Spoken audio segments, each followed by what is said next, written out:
40,000 টাকার বা iPhone available আছে আইফোন কি লাগে আপনারা আইফোন 13 স্টক আছে কি লাগে পিঙ্ক কালার লাগে হোয়াইট লাগে ব্লু লাগে কি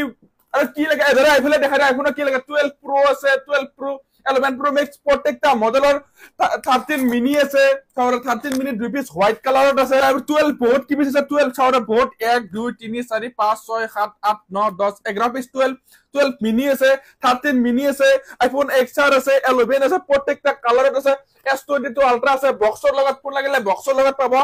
তো এইবিলাক কিপ্যাড ফোন এৰে মোবাইল ললে ফ্ৰী পাব কেনেকৈ ফ্ৰী পাব স্ক্ৰিনত ধুনীয়া কৰি ফোন নম্বৰ এটা দিয়া আছে ডাইৰেক্ট কন্টাক্ট কৰক খোদক আৰু এটো এড্ৰেছটো আছে জালুকবাৰীত আছে এটো স্ক্ৰিনত দিয়া ফোন নম্বৰত আপোনাক হাই বুলি দি দিয়ক আপোনাৰ লাইভ লোকেশনটো দি দিয়া পিক্সেল আপোনালোকে পাব মাত্ৰ 12000 পৰা ষ্টাৰ্ট চয়নিকা ডিজিটেল হাবত নেক্সট আছে Samsung Galaxy S21 FE S21 FE চাওক কিমান পিস আছে 12 15 20 পিস আছে মাত্ৰ পাব 14500 পৰা ষ্টাৰ্ট নেক্সট আছে S23 FE S23 FE পাব মাত্ৰ 24000